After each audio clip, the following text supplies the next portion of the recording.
Kita ulang. Kembali lagi di Portalang bersama dengan gua Fuad dan dia Patrick, botak, kardus, sampah. Di tahun ketiga kami. Lo ingat nggak? Lo ingat pembicaraan kita dengan Pak Produser kemarin yang lo bilang bahwa lo harus mengurangin apa gitu? Yang harus gua kurangin temperamen gua, bukan kalimat Patrick botak gua ke lu.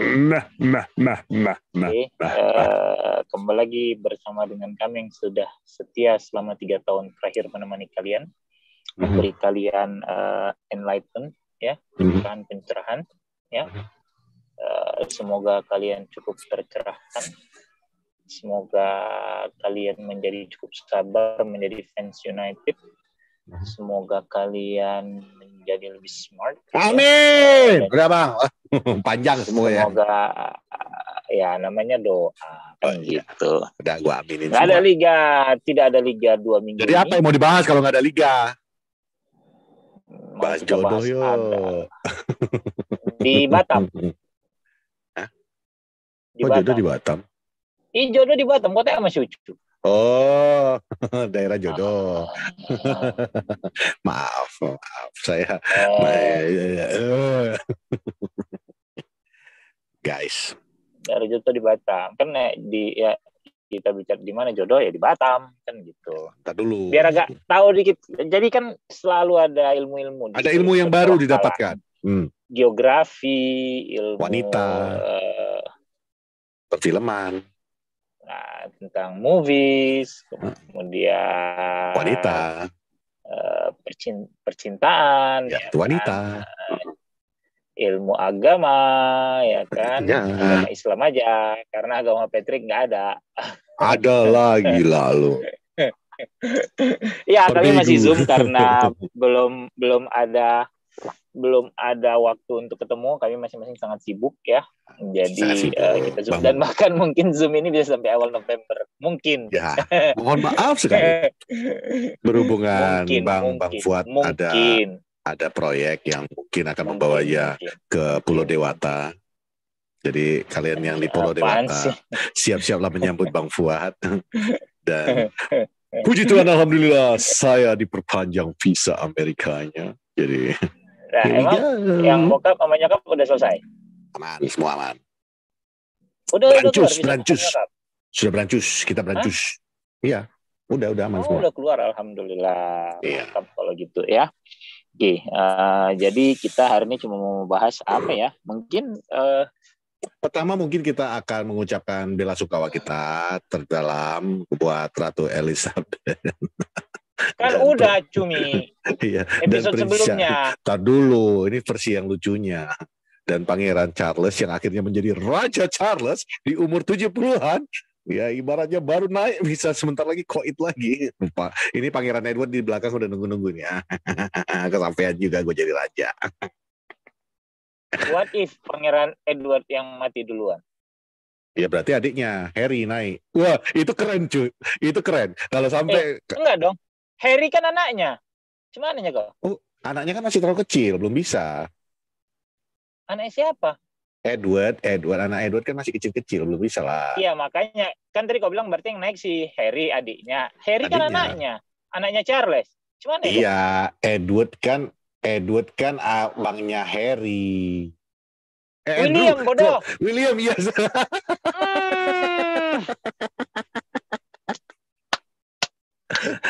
Luar biasa. Otakku lagi. Gimana lah nggak emosi tiap ambil ini ya. Setiap take Porosalang. Coba kalian bayangkan ya. Mana lah ya. Coba lah kalian. Kalau gini aja. Kita mau bikin audisi buat co-host Porosalang. Tapi lu siaran sama Patrick 1 episode berapa lama kok bisa menahan emosi. Itu aja lah. Nggak apa-apa. Gue mundur dulu deh. Bener gue bilang. Bener. Kalau yang siaran seberapa dengan gua lama lu udah bisa banyak. Tahan siaran sama Patrick? Udah banyak. Gusti sering siaran solo berdua sama gua. Gua pernah siaran solo berdua sama Obet. Kayak mana solo berdua itu kayak mana solo berdua coba? Hah? Maksudnya solo tanpa dirimu sayang. Kan seperti yang lu bilang tadi. Ini kita 3 tahun membawa ke bentuk. Dia udah stres. Tahu nggak?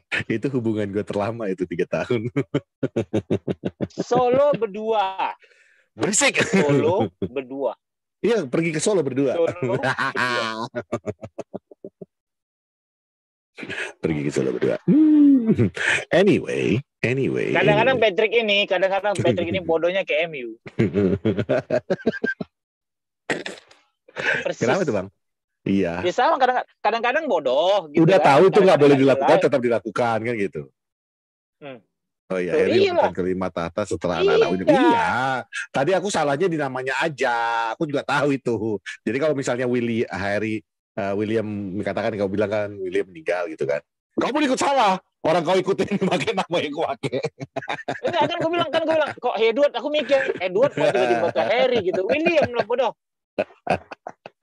Jadi kalau misalnya Charles mati, yang naik si William. Kalau William mati duluan, iya, anak-anaknya seharusnya. Tapi karena mereka masih terlalu muda, kan? Harry naik.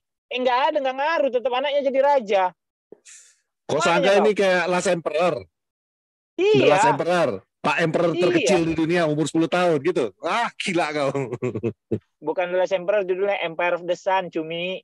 Iya, The Last Emperor kan itu benerannya namanya kan Last Emperor. Karena dia Emperor terakhir kan. Elah. Ya, Emperor besar judulnya. Harry itu macam United, urutan kelima. Iya, urutan kelima. Betul.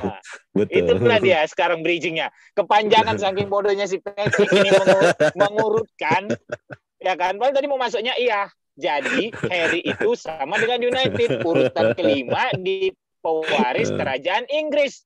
United urutan kelima di klasemen. Gitu maksudnya. Itulah pokoknya. Gitulah maksudnya. Ngerti? Ya kan? Ngerti kalian?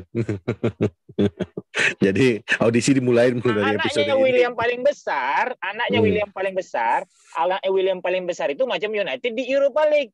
Urutan ketiga di grup. Ngerti kalian? Iya, betul. Kayak gitu, Pet, sebenarnya. Kan kalau aku yang bridging cepat. Ini, mati lagi kita, betul. Kan ngerti lagi ya. Ya, itulah. Asli. Pokoknya kayak gitulah. Itulah bridging-bridgingannya ya. Udah ngerti kalian? Jadi, biar kalian tahu bridgingan itu. Biar apa sih, Kim? Ya. Tujuan bridging itu. Enggak, makanya aku tuh perlu healing-healing. Inilah mau berangkat ke LA ya kan. Healing-healing. Nanti pulang-pulang dari LA kau tengok makin pintar. Dipakai sama homo di sana kau ini. Akimbe.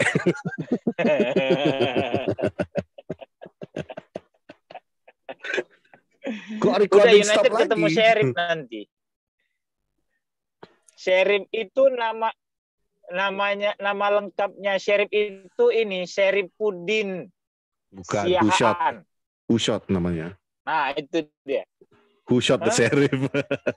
Itu yang lagunya Bob Marley. Bukan, itu I Shot the Sheriff. I Shot the Sheriff. Ya Allah, bersalahan anak ini dari tadi. Lagunya Bob Marley itu I Shot the Sheriff.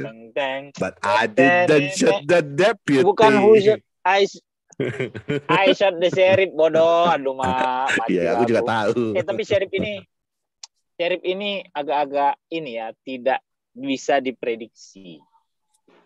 Klubnya itu baru lahir tahun 1997. Ya, tapi udah berapa kali? 7 kali apa dia juara liga ya. Dia dari Moldova kan. Paling isu yang paling hangat kayak tadi yang di Info Minpor juga bahwa venue pertandingannya dipindah karena terlalu dekat kepada Ukraina. Ya, dia kan kandang dia itu yang sebenarnya itu kan sangat dekat dengan Ukraina, dekat perbatasan gitu loh. Jadi dipindah agak lebih ke tengah gitu. Nah, Sheriff ini sendiri sekarang memuncaki klasemen di Europa League karena kemarin habis ngalahi Omonia Siprus. Iya. Ya. Omonia itu kan kayak bau Omonia.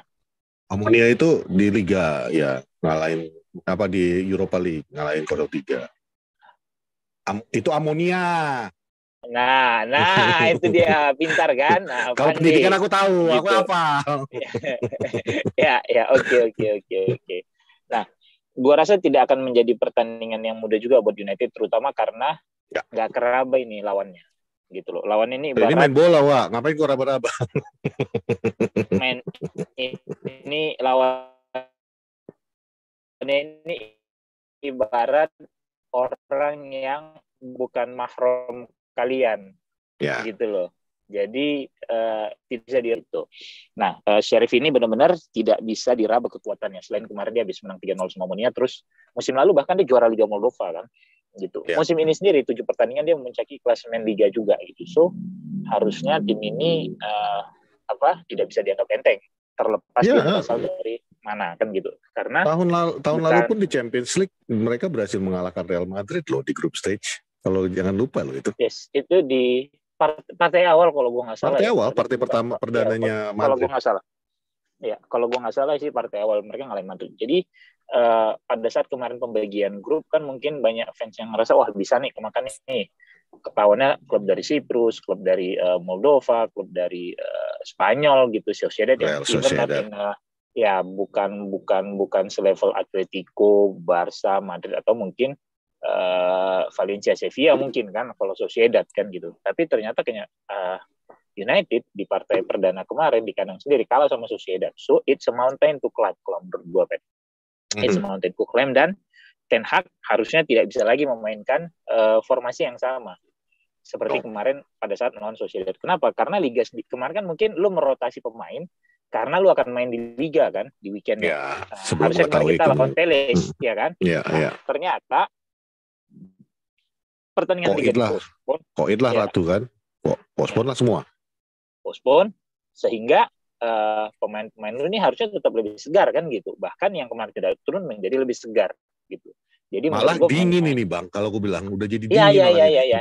Kakinya let's say beku lagi kan gitu. Iya. Kalau gue sih berharap yang dimainkan tuh 11 pertama di 2 pertandingan terakhir.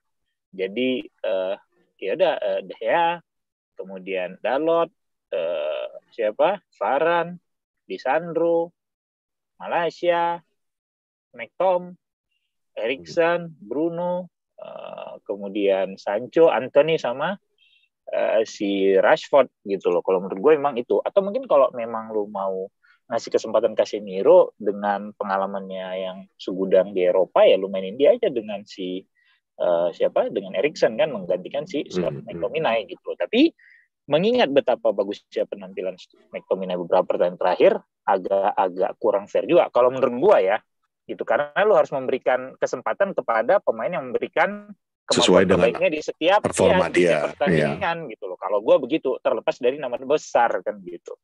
Cuma kan ya kita nggak tahu ya, mungkin karena kan gini, bisa dibilang sedikit mulai ada tekanan terhadap United ya kan. Nah, untuk menghadapi tekanan lu butuh pemain yang punya pengalaman.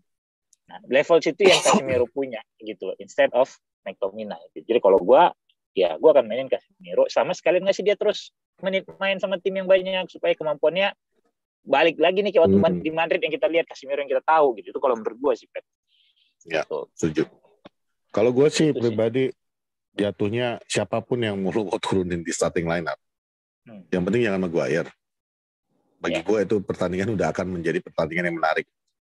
Karena ya ini betul-betul harus meningkatkan performa dia. Walaupun nanti jadi pertanyaannya, lah kalau nggak main gimana mau meningkatkan performa? Ya, lo cepat dikasih kesempatan, lo tetap aja blunder, tetap aja bikin konyol-konyolan. Walaupun yang pertandingan di Liga terakhir dia main dapat kartu kuning, itu juga mungkin untuk mengcover Casemiro yang bikin kesalahan. Tapi itu tetap aja bagi gue itu karena sekarang gini, kenapa jadi berat buat dia untuk kembali lagi menurut gue? Udah jomplang banget, Pak.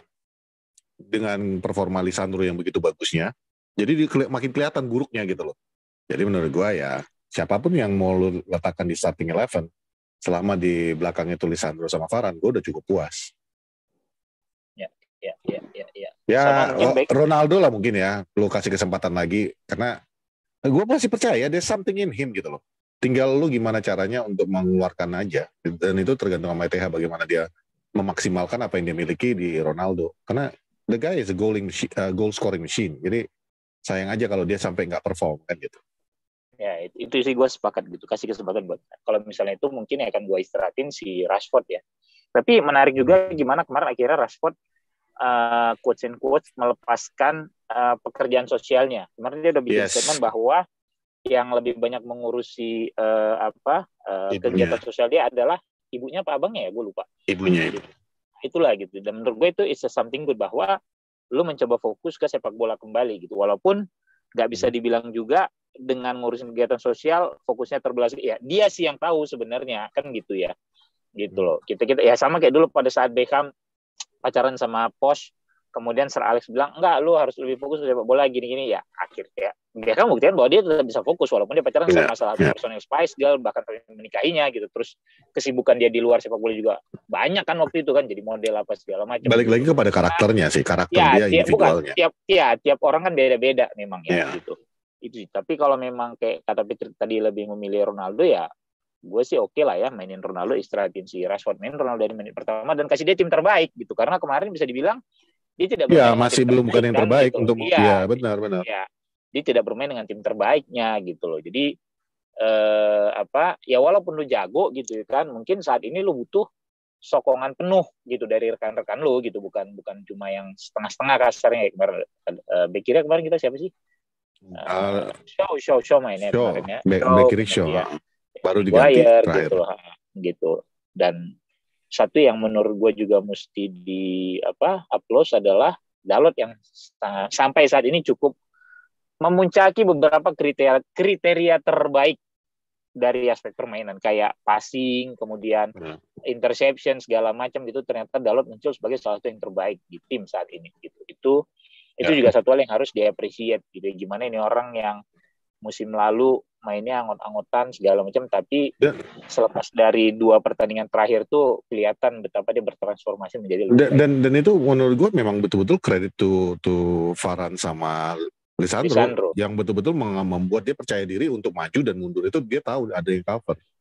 Ya itu juga efeknya kepada McTominay kan, yang begitu enak ngelihat dia bermain sekarang, karena balik lagi ketika lu nggak ada sang kapten, and again nothing personal against the captain, cuman ketika dia main, pemain yang lain tuh pada panik untuk nutupin dia kayak mana kan gitu. Jadi nggak ada yang fokus dalam pekerjaannya mereka masing-masing. Ibarat kata gini deh, pemain lain menjadi sedikit lebih terbebani pada saat diserang karena tahu yang di belakang Maguire. Iya. Gitu loh. Once lu merasa sedikit terbebani, sedikit panik, maka akan ada kesalahan-kesalahan kecil yang bisa terjadi dari situ. Iya.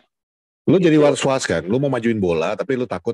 Gue majuin bola, gue tinggalin posisi, Maguire nutup nggak ini? Lu ragu sama, intinya kalau lu ragu sama teman udah susah kan gitu. Ya. Itu sih. Jadi kok gue ngomong mulu ya, ngantuk gue. Tahu. Kurang tidur kali bang. Lu tadi malam ngapain? Jaga RT RW mana? Sih nggak penting banget gitu. So itu sih ya, moga-moga sih bisa dapat 3 poin sehingga kesempatan Ronaldo untuk bermain menjadi lebih sering, itu kalau menurut gua gitu loh. Iya kan? Plus ini sebenarnya kalau untuk Ronaldo ya, khusus untuk Cristiano Ronaldo ini ibaratnya kayak malapetaka. Ya malapetakanya adalah pertandingan diundur, kita nggak ada hiburan kan. Tapi menjadi blessing in disguise buat Ronaldo. Lu punya waktu untuk catch up secara fitness dengan yang lain-lainnya kan gitu. Yang lain menurun, dia harusnya meningkatkan dirinya kan gitu, agar karena the next Premier League games, ladies and gentlemen, karena Leeds ditunda juga, langsung derby Manchester, itu, Pak. Derby Manchester tuh minggu depan. Dan ini jadinya kita kalau misalnya kita udah beres dengan, misalnya katakan kita bisa mendapatkan 3 poin melawan City, perjalanan jadi enak sebenarnya, karena 3 out of the big 4 lu udah hadapin kan gitu. Tinggal Chelsea ya. Tinggal Chelsea. Ya Spurs lah kita hitung juga lah, karena mereka dengan amunisinya yang baru sekarang ini juga cukup berbahaya kan gitu. Sementara Chelsea kan juga menjadi baru menggantikan nanti dengan pelatih barunya kan gitu. Gitu. Pelatih yang dulu sempat diisukan ke United aja, sempat diinginkan ke United gitu loh oleh fans sebelah kali Bang. Kita mah nggak pernah suka sama Tuchel kan. Yang lucunya kemarin gue sempat dengerin. Walaupun akhirnya Tuchel juara UCL gitu dengan Chelsea gitu ya. Itu pernah kita bahas kenapa bisa mendadak tiba-tiba jadi yang kerja keras Lampard, yang ngangkat piala dia kan istilahnya gitu. Jadi tapi ada yang lucu kemarin. Jadi di salah satu kanal YouTube yang lain di luar sana, Joe Cole diundang dan Joe Cole mengeluarkan pendapatnya. Dia mengatakan bahwa wah ini Manchester United sebenarnya yang paling gemes dan paling sial saat ini. Kenapa? Ketika mereka sudah mendapatkan ETH, Tuchel dipecat. Seharusnya Tuchel itu dipecat ketika mereka lagi dalam hatiku maksud lo apa? Apalagi dengan mengetahui intrik problem pribadi Tuchel yang terjadi di akhir-akhir yang dimana pemainnya dengan dia juga tidak akur, terus dia cerai dan akhirnya membawa pacarnya dan itu menjadi intrik rumit di dalam tubuh Chelsea sendiri. Kalau itu misalnya terjadi di MU pada saat misalnya kita yang ngambil Tuchel dan itu terjadi pada saat dia lagi nanganin MU, apa nggak berantakan lagi klub ini kan gitu. Manajernya pun udah ikut jadi berantakan kan. Betul. Makin kusut lah. Makin kusut ininya daun-daun apa kok daun sih benang. Otak gue kenapa ini? Kenapa jadi daun? Tapi yang nggak maksud gue itulah. Jadi ya I feel sorry for Tuchel. Tapi dan itu juga menurut gue adalah kebodohan dari sang pemilik Chelsea sendiri ya. Dan udah kemarin terbukti lagi bang kebodohan pemiliknya. Kami yang punya 6 pemain akademi, 6 pemain akademi yang disebut Muhammad Salah, Bruyne, Kevin De Bruyne. Dan dia menyebutkan itu sebagai akademinya. Bagi gue itu, oh my god, kualitas pemiliknya dari Roman ke ini ibaratnya lu jomplaknya parah pak. Ini ibaratnya Maguire sama Lisandro. Enggak lah, ini ibaratnya Maguire sama Franco Baresi. Iya, jauh kali pak. Yang satu legend, yang satu lagi nggak tahu. Yang satu lagi legend meme.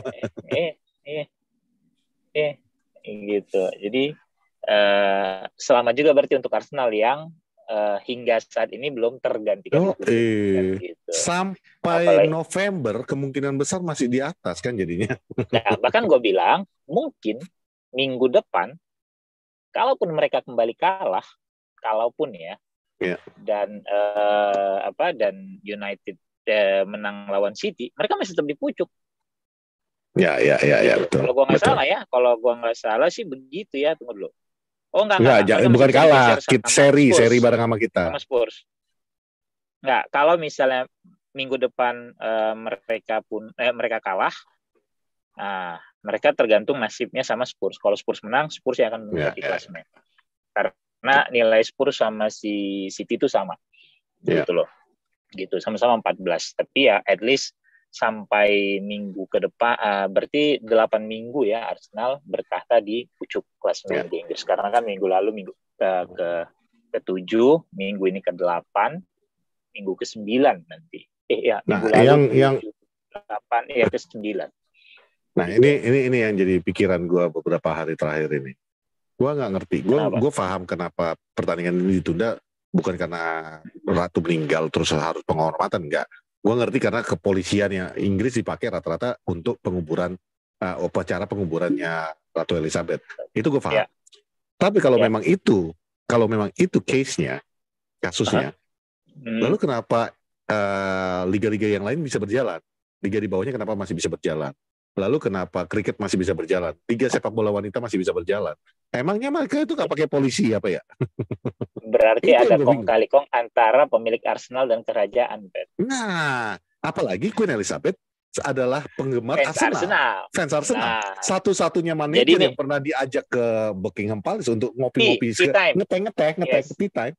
Hanya Arsene Wenger.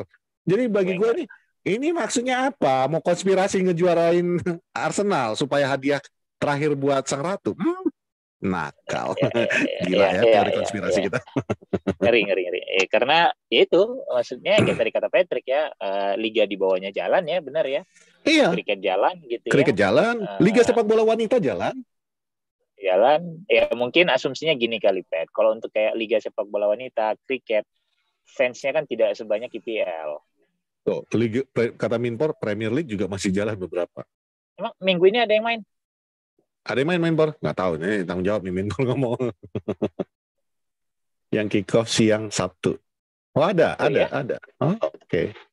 Nah itu makin bertanya gue kan, jadi ini maksudnya apa kalau emang benar terjadi kayak gini gitu loh. Yang main siang Sabtu itu Wolves City, Newcastle Bournemouth, itu dua yang main siang Sabtu. Nah benar kan, City Spurs benar kan? Newcastle Wolves Man City sama Newcastle Bournemouth. Berarti saat kita ketemu sama City, Spurs Leicester. Ketika kita bertemu sama City, poin kita udah di bawah City jauh dong berarti ya. Sekarang 2 ya bisa jadi 5 lah gitu. Karena ya cuma kan at least United have one game in hand. Nah, gue nggak tahu nih apa yang pertandingan Jumat jalan juga ya. Kan yang Sabtu dini hari itu kan ada 2 partai juga tuh. Sabtu dini hari itu ada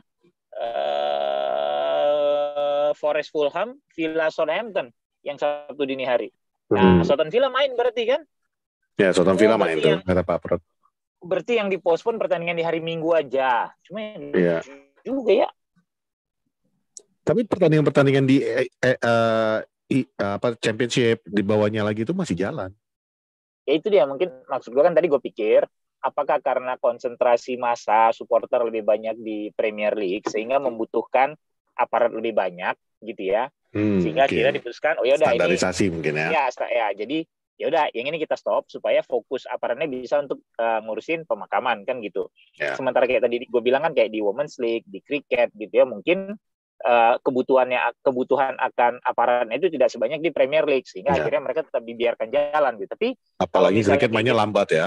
Nah gitu. Dan tapi yang jadi lucu adalah ternyata pertandingan di Jumat di Sabtu dini hari dan Sabtu siang masih dijalankan sih agak lucu jadinya ya gitu. Gitu. Tapi justru gini Pet, kalau misalnya berarti teori konspirasi udah putus dengan sendirinya Pet. Yeah. Karena once misalnya City menang lawan Wolves, Spurs menang, ya mereka 2 akan naik di atas Arsenal.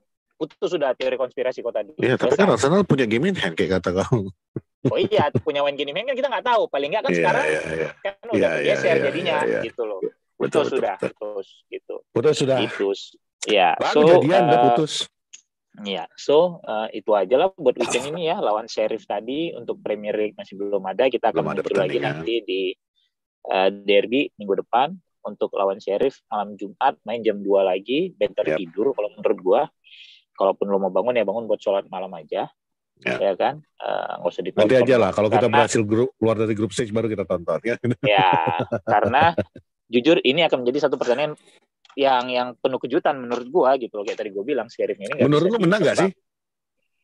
Sekali-sekali lah. 50-50 menurut gua sih Pet. Maksudnya ya itu tadi kalau Ten Hag merotasi pemainnya kayak kemarin agak riskan. Tapi kalau dia memainkan starter yang sama seperti saat melawan Arsenal dan kemudian Liverpool, kalau Liverpool nggak ada Anthony ya, Arsenal lah paling nggak gitu, dan Anthony bisa lebih nyatu dengan tim gitu ya, menurut gua harusnya bisa menang gitu. Dan itu tadi, ini masalah kemarin sih baru gue jadi mau gue bahas adalah ini sih masalah apa ya, kebiasaan kali ya, habit, gimana United ini udah bertahun-tahun terlalu sering memainkan bola tanpa mencoba penetrasi ke dalam gitu loh. Kayak jadi kemarin itu gue bilang kebiasaan. Iya, dari zaman Van Gaal nih sempat putus di Ole gitu ya, balik lagi karena kayak kemarin yang lawan Sociedad kan gue nonton ulang tuh, menit 12 atau menit 15 gue lupa, ada counter attack, Sancho dapat bola di kiri, Elanga dapat bola di kiri kanan kotak penaltinya si Sociedad gitu ya, terus dia passing ke tengah, Fred tuh berdiri di depan kotak penalti gitu kan, nggak pas di tengah, cuma ya maksudnya masih agak sedikit pinggir. Fred terima bola, di belakang Fred tuh Anthony kosong di sisi kiri kotak penalti lawan, di luar kotak penalti lawan sisi kirinya si Anthony kosong. Yang dilakukan Fred adalah pada saat dia menahan bola, dia back pass lagi ke Elanga, dan back pass itu bolanya masih sekitar semeteran dari Elanga, sehingga Elanga harus lari lagi buat jemput bolanya dan momentumnya hilang. Si Anthony itu sampai kayak gini, kebiasaan. Mungkin di Ajax orang akan puter dan ngasih bola ke dia gitu, karena kan sangat agresif sepak bolanya gitu. Nah ini yang kemarin gue bilang, ini yang kebiasaan United yang lama sepertinya yang masih ke bawah gitu loh. Dan beberapa kali begitu terima bola passing langsung ke back, passing langsung ke belakang lagi gitu loh. Ya, itu jadinya pertanyaan gugup gitu loh. Pertanyaannya jadinya itu kebiasaan United atau Frednya aja yang punya kebiasaan jelek? Kayaknya gitu loh. Si Pastor Fred suka membaptis Maguire. Iya. Jadi kadang-kadang ya gitu kan, dapat bola di tengah langsung dipasingnya balik either ke Maguire, Lindelof gitu loh. Kan back kita kan jadi ditekan lagi nih melawan kalau memang dia press kan gitu. Dan itu rawan akan kesalahan jadinya gitu. Lu membuka space buat lawan untuk menutup gerakan ke depan. Sementara kalau kesalahan lu jauh di daerah lawan sih masih lebih aman. Tapi kalau kesalahan lu udah terjadi di dekat kotak penalti lu sendiri kan riskan men gitu loh. Gimana deh yang nggak ngomel-ngomel gitu. Itu sih menurut gua. Jadi memang udah saatnya ya mau ya ada Fred ditepikan dulu lah gitu. Fred, Maguire dengan senang hati harusnya duduk aja. Gitu. Kembali kepada peran utamanya mereka ketika dibeli, sebagai pelapis. Ya, pelapis. Jadi bukan sebagai starting lineup. Ya. Maguire ngelapis siapa? Smalling ya? Bukan Maguire-nya, Fred-nya maksudnya. Kalau Maguire kan our starting lineup, our dearest captain, our everything lah. Sekarang tapi peran dia di bangku cadangan sebenarnya harusnya lebih meningkatkan peran kaptennya dia, karena seorang kapten itu tidak harus ada di lapangan kan. Dia harus bisa menyemangati. Kok pikir ini Piala Davis, tenis ada kapten tak bermain? Gila apa? Enggak, aku mau nyarahin. Berarti Maguire ini nggak jauh beda daripada cheerleader kan, dari samping. Dah. Jahat kali kau, Pep. Pemain MU sendiri kau kata-katain. Nggak boleh ya. Dah, bodo amat. Oke, guys. Ya itulah, guys. Enjoy your European League melawan Sheriff. European League night malam Jumat kalian. Enjoy that. Dan minimal nih, karena dihentikan pertandingan, nggak ada yang ngebully kau juga kan. Kita masih tetap di Goa sebagai pemilik Goa. Santai ya kan. Bakar-bakaran kita sama fans Chelsea, sama fans Liverpool, bakar ayam, bakar ikan, ya kan. Enjoy the weekend, enjoy the weekend, enjoy the game. Nggak ada yang ngebully. Hari Senin masuk kantor juga masih ada alasan. Ada tanding, aman.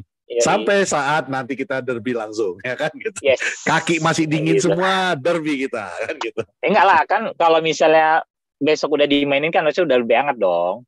Hangat-hangat kuku. Sementara City udah main di Champions, sudah gitu main lagi di Liga. Main lagi di Liga, ya. Agak-agak ngeri memang ya. Gitu, oke. Thank you. Jangan lupa tonton terus juga yang di video ya. Walaupun yang di video itu random, videonya tidak berurutan. Episodenya tidak berurutan kalau yang di video. Tapi monggo kalau mau ditonton. Gitu. Itu aja sih. Dan pesan gue terakhir sebelum kita mengakhiri pertandingan. Pertandingan ini webinar ini adalah kalau kalian kan kita dibilang webinar kalau lagi Zoom. Adalah kalau kalian memang punya talenta di sepak bola, tetap semangatlah. Bukan dilihat dari mana asal kalian. Ingat kata Anthony. Saya dulu tidak punya sepatu bola, saya bahkan tidak memiliki sebuah kamar katanya. Jadi dia aja bisa mencapai titik tertingginya saat ini bersama Manchester United. Kalian juga bisa. Saya Patrick, dia Fuad, ini Poros Salah. Bye.